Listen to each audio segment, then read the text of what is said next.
All right, wonderful people, lovers of freedom. Good morning, good afternoon, good evening to each and every one of you. Welcome back to Expose News TV, your one and only YouTube platform. We're giving up back-to-back updates on how things they be, on how things they shell for Biafraland and beyond. If you're joining us for the first time, remember to subscribe and turn on your notifications too. Also, remember to like and share this broadcast too. All right, the Nigerian military currently arresting Southeast residents detains outrageous number of Igbos in Niger State's Wawa barracks. This is coming from Barrister Ejiofor. Yes, my people, if this particular talk was coming from the PM Simon Ekpa Njoko, people would come out and say that is always the normal talk of the PM, and we know even at this point that even the Barrister Ejiofor at this point is not in good terms, or PNB is not even happy with everything that is going on with that concerns Barrister Ejiofor, and he's coming out to say this. What does this say about this particular news that is coming out at the moment? Yes, so that you would not claim or say that it's just normal talk just to push the agenda of the Biafra movement. Yes, Ejiofor said that the enforced disappearance in the southeast region of Nigeria has become a harrowing crisis that politicians in the region, especially those who are currently campaigning for elections in 2027, have continued to willfully ignore. Barrister Ejiofor, human rights activist, has raised the alarm over the rising incidents of abductions and enforced disappearances of the Southeast residents, allegedly by the Nigerian security forces, the ZOO security forces. Ejiofor said that enforced disappearance in Southeast region of Nigeria has become a harrowing crisis that politicians in the region, especially those who are currently campaigning for elections in 2027, have continued to willfully ignore. He lamented that hundreds of Southeast elderly parents, young men and women are allegedly regularly taken by Nigerian security forces, disappearing without a trace, noting that the relatives of the victims could no longer determine the status or whereabouts or whether they were still alive. Ejiofor said that Ejiofor commented in a recent publication that he has raised this alarm over the shocking number of our people being abducted daily by state actors under the guise of combating rising insecurity in the southeast, when actually the people that should be looked into concerning this rising insecurity is the north, as a whole lot of things keep happening out their area. But then what they are more concerned about is the Biafra movement, and that is why they send their people instead of to protect themselves from whatever it is they are facing there, which we all know that it's actually government people that are sponsoring those people that are terrorizing them. Of course, what they have decided to do is to send these same people to us here to come and kill and abduct people that would help the cause of the movement. Hundreds of our elderly parents, brothers, and sisters are regularly taken by Nigerian security forces, disappearing without a trace. Our concern deepens with the increasing number of distress calls we receive daily from the families of some of these victims of enforced disappearance. It is especially troubling that the relatives of these victims can no longer determine their status, whereabouts, or even whether they are still alive. The reason for their arrest remains unknown because there is no reason, no just cause for arresting these people, further compounding the agony for their families. Unfortunately, this alarming trend has not been met with the deserving public outcry and condemnation, particularly from those who claim to represent us in high political offices. Instead, a fraction of these officials, seemingly absorbed by the privileges of their position, are preoccupied with the preparation for the upcoming election. Now that the Amnesty International has stepped into to corroborate our concerns about these secret abductions and forced disappearances, we call on our political leaders across all levels to denounce the state actors responsible for this crime against humanity and demand an end to these grave infractions. Of course, these people are not concerned because they don't want to get themselves involved or get killed or warned by the people that are actually involved in the abductions. They are scared of them.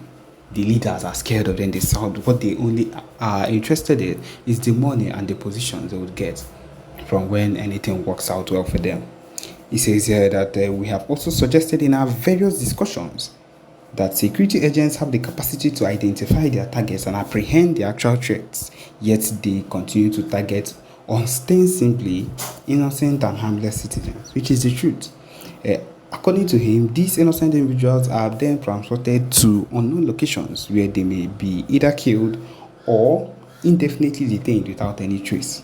Wawa military barracks in Niger State, for instance, is currently holding an outrageous high number of innocent Igbos who have been detained indefinitely with no hope of freedom. Is not in support of anything Ndibo, or is not in support of anything movement of Ndibo. He has decided in his heart of hearts that no, he is not going to support these people no matter what they do. And in that particular sense, we ourselves have come to realize and have come to accept that since he is not going to accept the normal way, since that he has understood that these people are not backing down, then he is going to face the consequences. It means that there is still no backing down, and then that means the violence and the way it has started would increase. It means that the back to back and the clashes, the challenges, the gun battles, and every single thing that has been pushed against him or that has been pushed against the Nigerian army will continue, and would go times 10. That is just what it means. My people, that is what it means. It will go times 10 until he realizes that he has made a huge mistake. Because my people, this just shows that these people, they know what they've been doing ever since the normal regular power for them and the rest of them have been trying to go on dialogue with them, and they've been using it to prolong, and they've been using it to turn them up and down, turn them upside down, and talk about so many things. On top of that, withholding the leader of Fundibo on Hamadike, yes, Mazen Namdekano holding him down, and still expecting that people expecting that it would be among the things that would hold people down. Unfortunately, they did not plan for the BRGIE. Yes, like I always say, you can hold a human being down, you can shoot someone down, but you can kill a whole lot of people. But you cannot kill an ideology.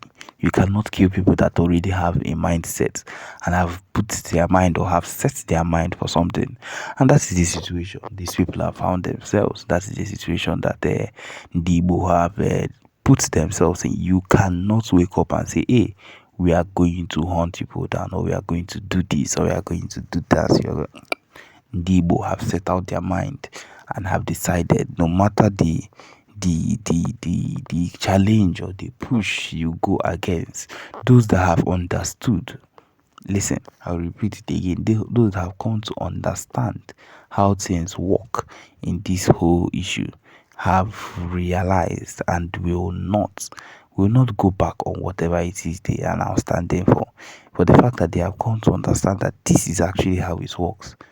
Nothing, I repeat, nothing they will say or they will even try to talk about is going to work out, because this set of people have decided that nothing come rain, come shine, there is nothing you will be able to do against them that they don't know already.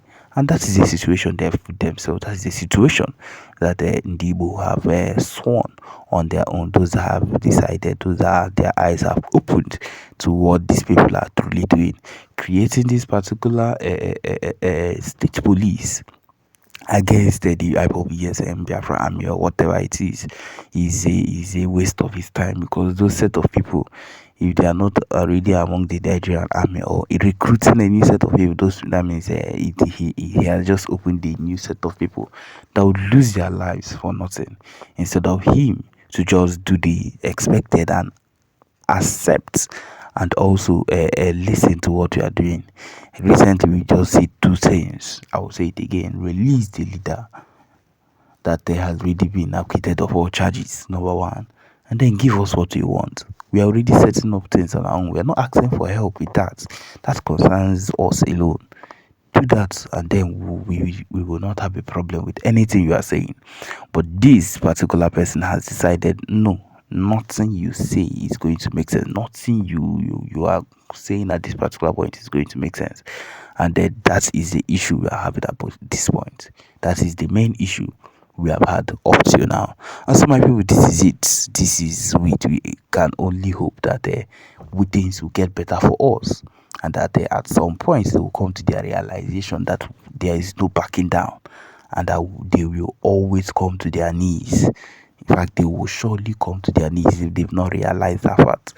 Okay, my people, this is where we come to the end of this particular broadcast. Thank you for joining us. Remember to subscribe and turn on your notifications too. Thank you.